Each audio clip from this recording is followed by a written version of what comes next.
I stepped out of the car, adjusting my tie, and felt my stomach twist. Victoria's family estate gleamed under the evening lights, polished and intimidating. My heart hammered. This is it, I thought. Tonight has to go perfectly. Are you ready? Victoria's voice cut through my thoughts as she slid past me in a silk gown.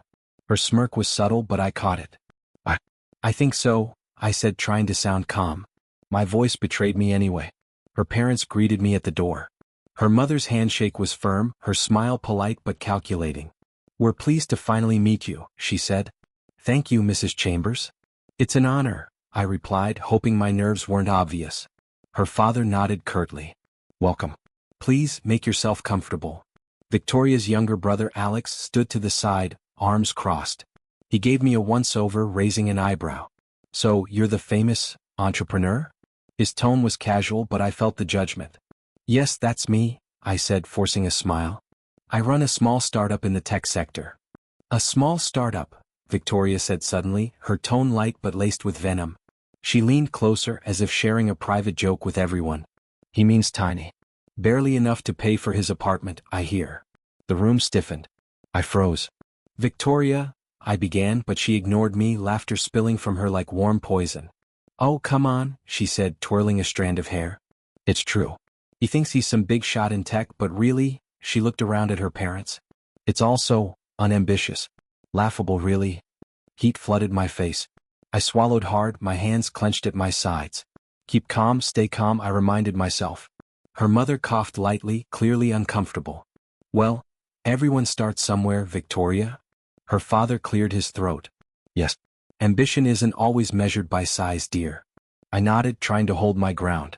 Exactly. It's about growth and potential. Victoria laughed again, soft but cruel. Growth and potential? Isn't that what he tells himself every day? She glanced at Alex, who smirked faintly. Adorable, isn't it?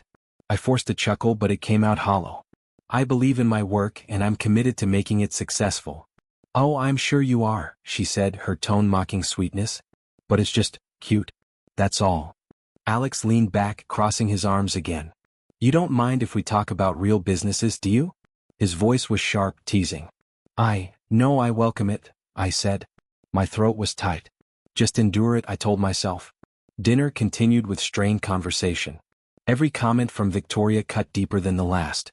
I tried to engage with her parents, discuss general topics, but her laughter punctuated everything I said, like a judge slamming a gavel. Finally, she reached across the table, her hand brushing mine. Don't look so serious, darling. You'll wrinkle that earnest face. Her eyes sparkled with satisfaction. I looked at her, my mind screaming, but my mouth stayed shut. Inside, I vowed quietly, you'll regret this. I promise you that. The meal ended, and as her parents excused themselves, Victoria leaned close. See? You really don't belong here yet. But don't worry, I'll guide you. I smiled politely, nodded, and said nothing. The fire in me was silent but burning. This isn't over, I thought as we left the dining room, her smirk seared into my memory. Not even close. I couldn't get that dinner out of my head. Every laugh, every smirk, every whispered jab from Victoria replayed like a looped recording. My apartment felt smaller, the walls closer. I stared at my phone, dreading her texts, yet compelled to check. You looked adorable tonight. Really, trying so hard to impress. Her words were coated in sweetness, but I could feel the sting. I typed a reply, deleted it, typed again, and finally put the phone down. Mate, you've been quiet all week, Liam said when he dropped by unannounced. He threw his coat on the sofa and leaned against the wall, studying me. Something's eating you. I sighed. Victoria. I can't shake that dinner. She keeps belittling me in front of everyone. Liam's eyes narrowed. You're letting her do this? Seriously? It's not just that, I said, rubbing my temples. It's the constant messages, the little digs at work, the way she flaunts her life. I feel small, Liam. I can't even talk to her without. My voice faltered. Sophie, who had joined us on a video call, chimed in. Without what? Feeling inferior? He's right, you need to confront her. Otherwise, she'll keep controlling you. I've tried, I said. I tried reasoning with her. I told her how humiliating it felt. She just laughed and said I was too sensitive. Too sensitive? Liam barked, pacing. Mate, that's gaslighting. You can't reason with someone who enjoys your suffering. I know, I admitted. My chest tightened. But leaving her feels impossible. I've invested so much and my words trailed. Sophie leaned closer to the screen, her eyes sharp. You've invested time, yes. But at what cost? Your dignity? Your self-respect. Her words hit harder than I expected. I ran a hand over my face. Every time I see her, I feel less than. She mocks my work, my friends, even my clothes sometimes. I don't know who I am around her anymore. You're letting her define you, Liam said. That stops now. You need to decide, are you staying with her and taking the abuse, or are you standing up for yourself? I swallowed hard. I can't stand this anymore. The next day I called her. Victoria, we need to talk, I said, trying to keep my voice steady. Oh, finally facing me? How dramatic, she replied. Her laugh was soft, playful, but the bite beneath it made my teeth clench. I can't do this anymore. The humiliation, the everything. I can't be with someone who belittles me constantly. Belittles you? She repeated, mock shock dripping from every word. Darling, I'm helping you. I'm showing you your place in the world. You should thank me. I froze. Thank you? Victoria, this isn't guidance. This is cruelty. I can't live like this. Oh, so sensitive, she said, her tone venomous now. You really thought you were ready for me? You're amusing. So earnest, so pathetic. I felt my stomach twist. This isn't a game. I'm serious. I can't. You never will be, she interrupted. Honestly, I don't know why you thought you'd rise above your station. You're ordinary and you'll always be ordinary. Face it. Her words were sharp, a knife twisting in my gut. I wanted to argue, to yell, to plead, but I realized she didn't care. Her version of victory was my pain. I paused, voice trembling. I think it's over. I can't. You're ending this? She said, surprised, like I was making her day. Good. I'd hate to waste more time on someone so limited. I hung up, shaking. My hands were sweaty and my mind raced. The city outside my window felt heavier, colder. I sank into my chair. Liam's voice echoed in my head. You can't let her define you. Sophie's words too. Your dignity is worth more than her approval. I stared at the ceiling, silent, knowing I had made the hardest decision of my life. I had to leave. Not for her, not for anyone, only for myself. Victoria's final words replayed in my mind. You'll never rise beyond your station. And in that moment I promised, quietly but fiercely, I'll show her. I'll rise. And when I do, she'll see what she's lost. I couldn't stop scrolling. Victoria's latest post glared back at me. Her laughing with some tall, sharp-suited man, champagne in hand, looking effortlessly untouchable.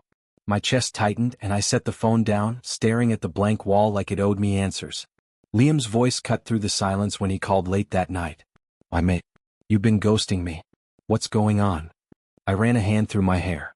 It's her. Every time I think I'm okay, she posts something to remind me I lost. Lost? Liam scoffed. Mate, you ended it. She lost, not you. It doesn't feel that way. My voice cracked. She's everywhere. Her friends, her parties, her new boyfriend. I feel like I'm fading, Liam. Invisible. Sophie joined the call. You're not invisible. You're hurt and that's normal. But dwelling on her life? That won't fix anything. I know, but I can't help it. Every picture, every comment, it's like salt in the wound. My jaw tightened. And professionally, I feel stagnant. My team works hard but I feel small. Not recognized. Not enough. Liam's voice softened. Enough, enough. You're letting her dictate how you feel. Do you realize that? I do. But how do I stop? I whispered. Everywhere I turn I see her, laughing, thriving, showing off the life I thought we'd build together. Then build it without her, Sophie said firmly. Not for revenge but for you. Prove to yourself what you're capable of. The rest is secondary. I leaned back, staring at the ceiling. You don't understand. It's not just pride. I want her to see me succeed.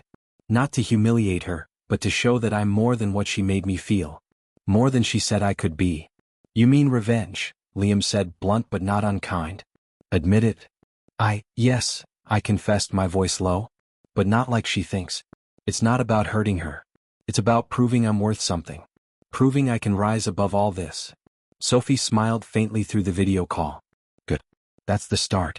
Ambition fueled by purpose, not spite, is unstoppable. I wanted to believe her, but my heart still throbbed with emptiness. I thought of her laughter at my engagement dinner, the way she mocked my career, my friends, my dreams. That memory made my stomach twist. I can't believe I let her make me feel this small, I muttered. You're human, Liam said.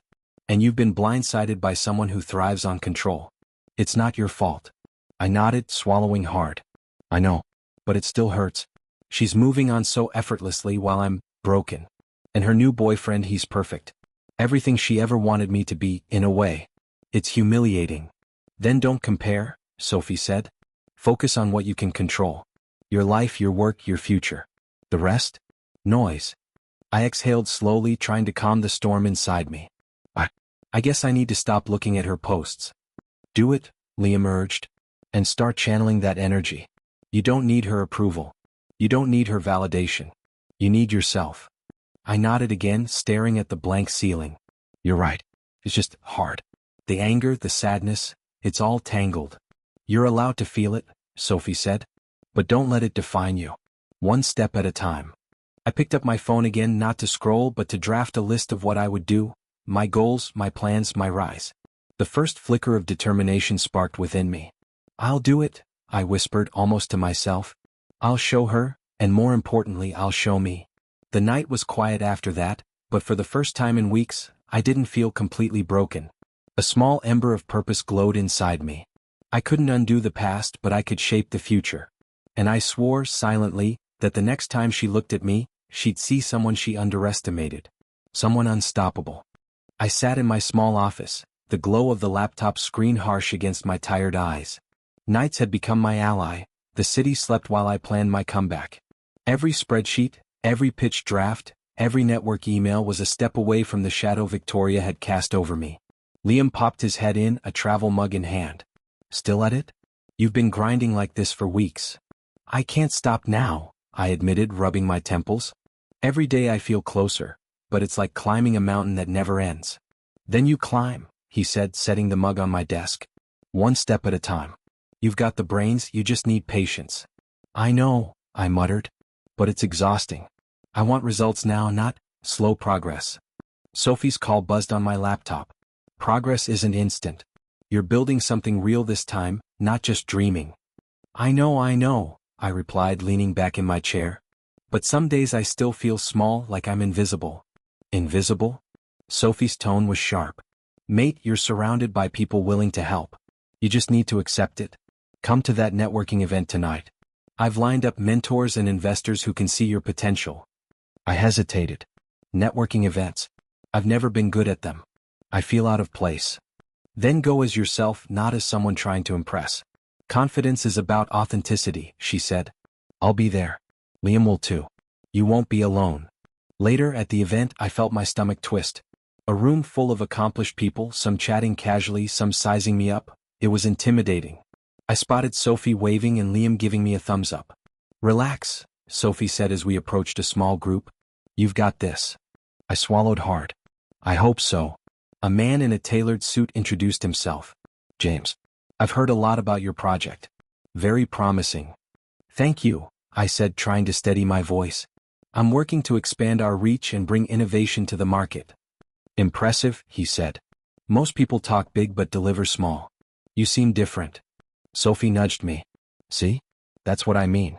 People recognize effort when it's real. Liam added, stick to your strengths. Don't overthink it.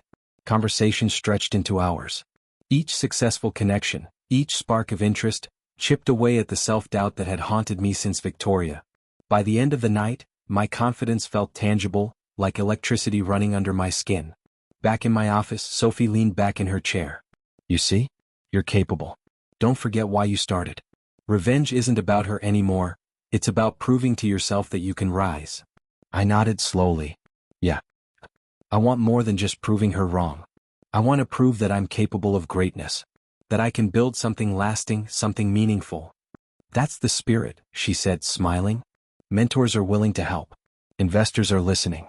Now it's about strategy and persistence. I leaned back, staring at the ceiling. Persistence, patience, hard work. That's how I rise. Not by thinking about her, not by competing with anyone. Just me and my vision. You've got the vision, Liam said, leaning against the doorway. Don't let doubt cloud it. Days turned into nights. Emails, calls, meetings, they blurred together, but every small victory reminded me I was on the right path. A successful pitch, a positive investor reply, even a simple nod of approval from a mentor felt like a step up a ladder I hadn't dared to climb before. I caught myself smiling quietly when I closed my laptop at dawn. The apartment was silent, and for the first time in months, I felt a spark of hope instead of the constant ache of failure. This is it, I thought. This is the start of something real. I realized revenge didn't need to be dramatic. It wasn't about humiliating Victoria or proving her wrong in front of anyone. It was about proving to myself that I could rise from humiliation, that I could transform pain into purpose, that I could claim my life back and build a version of myself I could respect and admire. Sophie's voice echoed in my mind: authenticity, effort, persistence. Liam's words too: one step at a time. I smiled, exhausted but energized. I will rise, I whispered. Not for her, but for me. And when I do, nothing will hold me back. 2 years later, I stepped off the plane and into a city that had once felt bigger than me, now somehow smaller, like it belonged to me. The cab ride through familiar streets felt surreal. The skyline gleamed, reflecting the life I had built while Victoria laughed without me. Liam's voice buzzed through my earpiece. Welcome back, mate. You ready to take this city by storm? More than ready, I said, a slow smile forming. 2 years of work, of planning, it all comes down to tonight. Sophie's call followed immediately. Gala at the Grand Victoria Hall. You've got invitations, front row. Investors, socialites, everyone you need to see. I adjusted my cufflinks, staring at my reflection. Time to show them who I am, and maybe let Victoria see too. She laughed softly on the line. Careful, don't make it all about her. Focus on yourself. Right. Focus on me. The gala was a swirl of glittering gowns and polished shoes. Chandeliers reflected in crystal glasses, laughter filling every corner. I caught whispers as I entered. People recognized me now, not as Victoria's former fiancé, but as the CEO of a rising tech company. The energy was intoxicating. James? Over here. Sophie waved me toward a group of investors. Liam was already chatting, grounding me with his presence. I shook hands, pitched ideas, laughed at clever remarks, and felt the spark of confidence reignite. Every nod, every impressed glance reminded me how far I'd come. Then I saw her. Victoria. Across the room in emerald silk, laughing with someone I assumed was her new partner. Her eyes flicked toward me just for a moment, and I saw it. The almost imperceptible pause, the subtle falter of recognition. James? She whispered to herself, barely audible. I smiled faintly, not approaching, just letting her see me. Strong. Composed. Untouchable. Sophie leaned in. Go ahead. Say hello. You're not the nervous man from 2 years ago. I hesitated, savoring the tension. Then I approached, stopping a few feet away. Victoria. Her eyes widened slightly, but she quickly masked it with a polite smile. James, you've changed. Hard work does that, I replied, voice calm, controlled. 2 years of relentless work, learning, building. Her laugh was tight. I didn't expect to see you here. This success. You didn't? I raised an eyebrow. I thought you'd be curious how I turned out. Or are you too busy trying to maintain your empire? She glanced at her circle, who were now watching us with polite curiosity. Her smile faltered just a fraction. Things have been challenging. I nodded, letting the words sink in. I hear that happens when you underestimate someone. She stiffened, and I caught a glimpse of pride faltering. Well, life is full of surprises. And so is karma, I added softly, savoring the unspoken weight behind it. Sophie nudged me gently. Play nice. You're here to network, not to humiliate. I smiled, turning toward a group of investors nearby. Of course. Networking comes first. Pleasure seeing you, Victoria. Her lips pressed into a thin line, no longer the confident smirk of the past. She had recognized the change, felt the shift, but I had walked in on my terms. I spent the rest of the evening building connections, solidifying alliances. New business rivals approached, sizing me up, but my calm demeanor, well-rehearsed pitches, and visible success left no room for doubt. Allies nodded approvingly, intrigued by my drive and vision. Through it all, Victoria lingered in the periphery.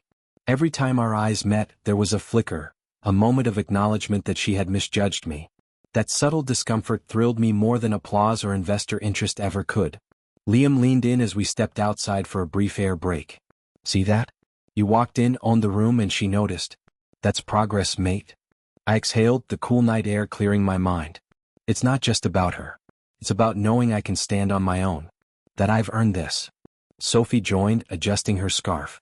Exactly. Victoria's just a reminder of where you started. Now you define where you go. I smiled, a quiet, satisfied grin. 2 years of late nights, endless calls, pitching, failing, learning, it all matters now. And this is only the beginning.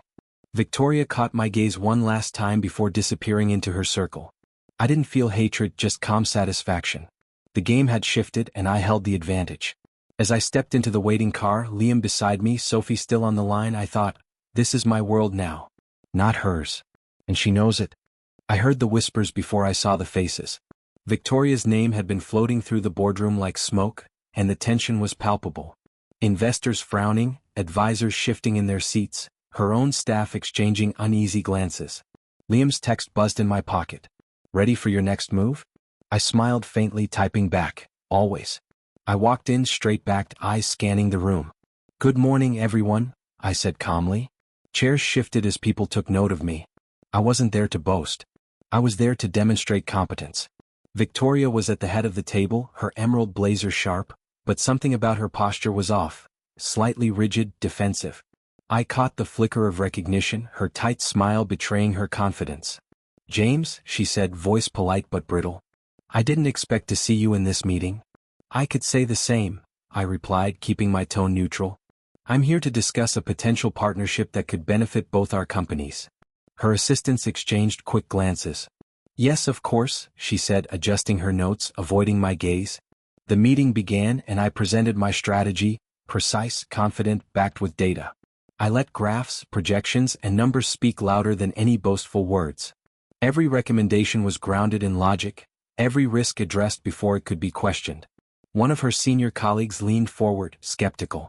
Your growth projections seem ambitious. How do you plan to achieve such rapid expansion? I met his gaze evenly. By focusing on scalable operations, targeting underserved markets, and leveraging technology to reduce overhead. The plan is aggressive, yes, but sustainable and measurable. Victoria's eyes narrowed slightly, and I noticed her fingers tighten around the pen. The boardroom, which had felt tense before, now hummed with the realization that the narrative had shifted. Another advisor piped up. And what about competitor risk? Victoria's team has concerns about market saturation. I've accounted for competitor activity, I said. We're differentiating through innovation, partnerships, and a customer-first approach. Saturation is manageable with the right positioning. I could see the respect forming, subtle nods from investors who had dismissed me as inexperienced in the past. The same people who had once laughed at my startup now considered my every word. Victoria cleared her throat. Well, your points are valid, but the market is unpredictable. Execution is key. I smiled lightly. Agreed. That's why every decision includes contingency measures. I'm not asking anyone to take blind risks, only calculated ones backed by research and expertise. A young analyst whispered to another colleague and I caught the words, he's impressive. More than I expected. I allowed myself a quiet satisfaction. This wasn't about humiliating Victoria. It wasn't about revenge. It was about showing what competence and perseverance could achieve, letting natural consequences unfold for those who underestimated me. Her fingers drummed on the table, subtle but impatient. James, I appreciate your thoroughness. However, some of your projections are optimistic. They are, I admitted, but grounded in data and realistic assumptions. I welcome challenge. This partnership succeeds because all parties contribute expertise, not because hierarchy dictates it. A long silence followed. Victoria's advisors looked between her and me, anticipation hanging in the air. She opened her mouth to respond, then closed it, swallowing her words. Liam's earlier message echoed in my mind, patience. Let them see. When the meeting concluded, I gathered my papers, standing to leave. Thank you all for your time. I look forward to collaborating and achieving mutual success. Victoria rose as well, her voice calm but quieter. Yes, thank you, James. I offered a polite nod, masking the satisfaction behind restraint. Her eyes lingered on me for a moment longer than necessary, a flicker of doubt evident before she looked away. Outside the boardroom, Liam gave me a thumbs up. Saw that. You didn't have to say much. You just showed them. I know, I replied, exhaling. It's not about saying more. It's about doing more consistently. Sophie appeared at my side, her smile proud. You handled that beautifully. You didn't gloat, you didn't belittle. You let competence speak for itself. Exactly, I said, voice steady. Karma isn't about dramatic revenge. It's about being better than those who underestimate you. Letting life take care of the rest. I walked through the corridor reflecting. Victoria's company was struggling because of poor decisions and overconfidence, her own judgment questioned. My company was thriving because I had learned from mistakes, worked relentlessly, and refused to let ego interfere. In that moment, I realized I felt something I hadn't in years, calm satisfaction tempered with empathy. I didn't wish her harm. I only wanted to rise, to prove that resilience and focus mattered more than cruelty or privilege. James, a junior investor, called. Could we discuss potential investment terms? Of course, I said, smiling. Each conversation, each handshake reinforced my journey from humiliation to mastery. As I left the building later, the city lights shimmering against glass towers, I thought of Victoria. Her cracks were visible, her confidence shaken, but she would rebuild in her own way, or not. It didn't matter. I had learned something far more valuable than revenge. My worth, my strength, and my ability to thrive under pressure. And that was something no one could ever take away. I wasn't expecting her. Yet there she was, standing outside my office building, eyes wide with what I could only call a fragile mixture of regret and defiance. James? Victoria's voice trembled just slightly. She paused, then added, "Can we talk?" I studied her for a long moment. The confident, untouchable woman I once knew now looked smaller somehow, not weaker but human. I exhaled slowly. Fine. We'll talk. But not for long. She nodded and stepped inside, the familiar scent of her perfume almost nauseating in its familiarity. I wanted to apologize. For everything. For how I treated you, for the wedding dinner, the ridicule. I was wrong. I let her words hang in the air, observing every subtle gesture. Her eyes avoided mine, scanning the room instead, betraying her discomfort. Victoria, I began, keeping my voice steady, apologies don't erase years of humiliation. They don't undo what you said to me in front of your family, your friends, your colleagues. Do you think saying I was wrong changes that? She flinched at the bluntness, her mouth opening slightly. I didn't realize how much it hurt you. I thought that you were teaching me a lesson? I interrupted, the edge in my voice calm but undeniable. You mocked my career, belittled my dreams, and laughed at my ambition. You made me feel small in every way you could imagine. And now you act like one sentence can fix that. Victoria's lips pressed into a tight line. I made mistakes. I regret it. I leaned back in my chair, watching her struggle. Regret isn't enough. You didn't just hurt me, you used your social dominance to humiliate me, to reinforce your status. Every text, every subtle insult, every moment you flaunted your superiority, it all added up. Do you understand that? Yes, she whispered, voice barely audible. I see that now. But seeing it now isn't enough, I continued. You had power over me once and you misused it. You mocked my ideas, my friends, my choices. Do you remember the gala 2 years ago? The boardroom meetings? Every time you underestimated me, you assumed I would crumble. And now look at us. I'm here, thriving. You're different. You've lost more than you realize. Her eyes flickered, betraying a flash of panic. James, I never meant for things to. I know, I interrupted again calmly. I know your pride wouldn't allow a sincere apology. That's part of who you are. And maybe that's why you'll never fully understand the consequences of your actions. You can't just erase the past by saying you're sorry. You can't force redemption by wanting it. She swallowed, struggling to find words, and I let her struggle. I didn't rush to fill the silence. I let the weight of my voice, my composure, and my presence do the work. I've grown, I finally said, softer now but firm. I've rebuilt myself, my career, my life. And it wasn't to spite you. It was to prove to myself that I'm capable. That my worth isn't determined by anyone's opinion, even yours. I am no longer the man you could control or humiliate.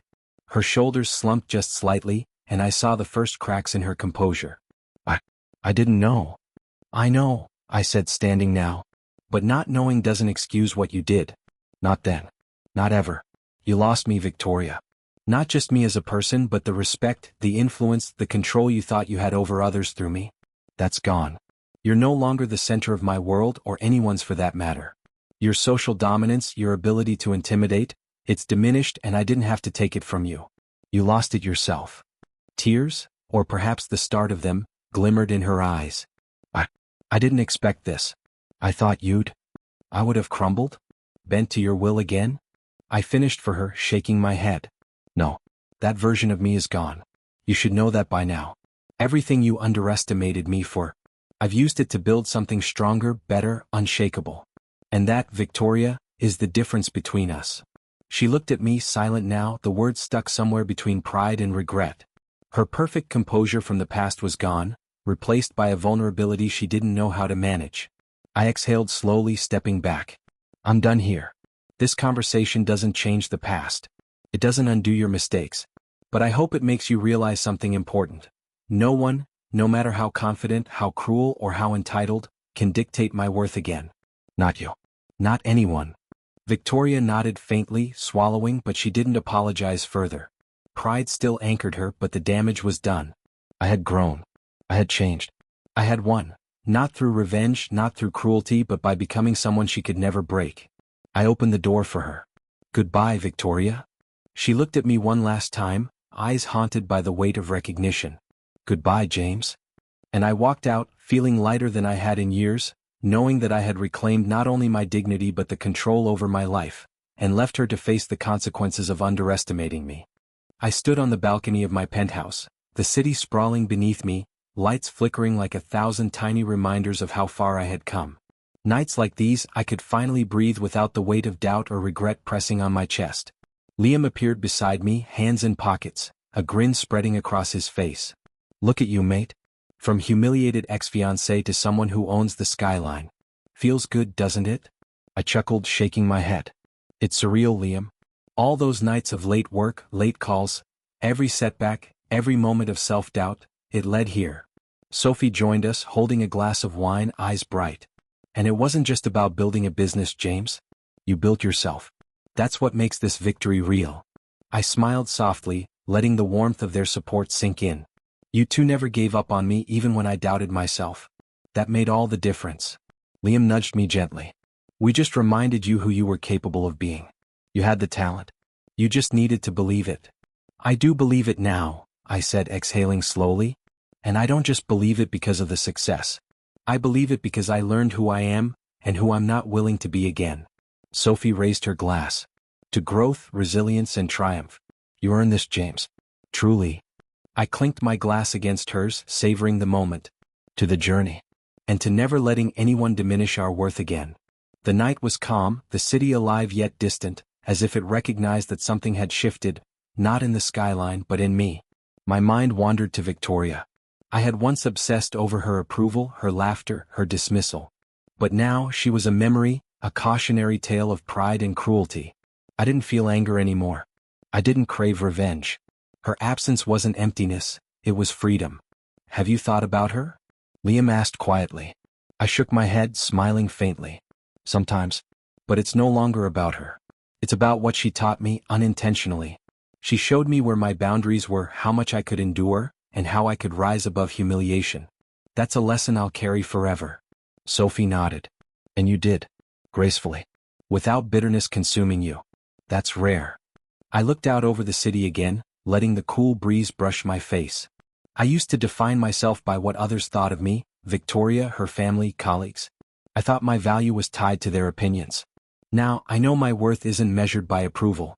It's measured by perseverance, integrity, and the courage to act despite fear. Liam clapped me on the shoulder. Hear that? Wisdom with success. You're not just a CEO. You're a man who's mastered himself. I laughed softly, the sound light and free. Feels good to hear it said aloud. Sophie tilted her head. What's next, James? After all this triumph, what do you do with yourself? I paused, thinking carefully. I continue to grow. I continue to challenge myself. But I also make time for the people who matter.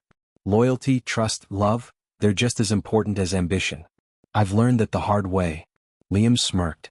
So no more sleepless nights over socialites or old flames? No, I said firmly. The only sleepless nights now are for strategy, creativity, and building something meaningful, not obsession or regret. Sophie's smile widened. And that's how you know you've truly won. I gazed once more at the city below, reflecting on the journey. The humiliation at the engagement dinner, the spiral of doubt and heartbreak, the relentless nights of work and self-discovery, all of it had been necessary. Without the pain, there wouldn't have been transformation. Without betrayal, there wouldn't have been clarity. I thought of Victoria one last time, a silhouette of the past. Her pride, her arrogance, her inability to see the consequences of her actions. They had set the stage for my awakening. And now, I had the ultimate reward, not revenge, not vindication, but emotional freedom. I was untethered from the chains of resentment, free to pursue life on my terms. James? Liam's voice drew me back. Yes. I turned to them. Proud of you, mate. Not just for what you've built, but for who you've become. I felt a quiet swell of emotion, one I could finally recognize as contentment. Thank you. For reminding me of myself, for supporting me, for believing in me when I couldn't. I've realized that success isn't the wealth, the accolades, or even the status. It's the self-respect, the calm confidence, the ability to face life without fear or resentment. That's the real victory. Sophie raised her glass again and I mirrored her, the three of us silhouetted against the glittering skyline. To victory, I said softly. Not over anyone else but over fear, doubt, and everything that held me back. Liam nodded. And to living life your way, James. No one else's rules. I smiled, looking out one last time, feeling a completeness I hadn't thought possible. Yes, that's the truth. And I'll carry it with me always. The city lights flickered, the night deepened, and I felt, for the first time in a long while, an unshakable peace.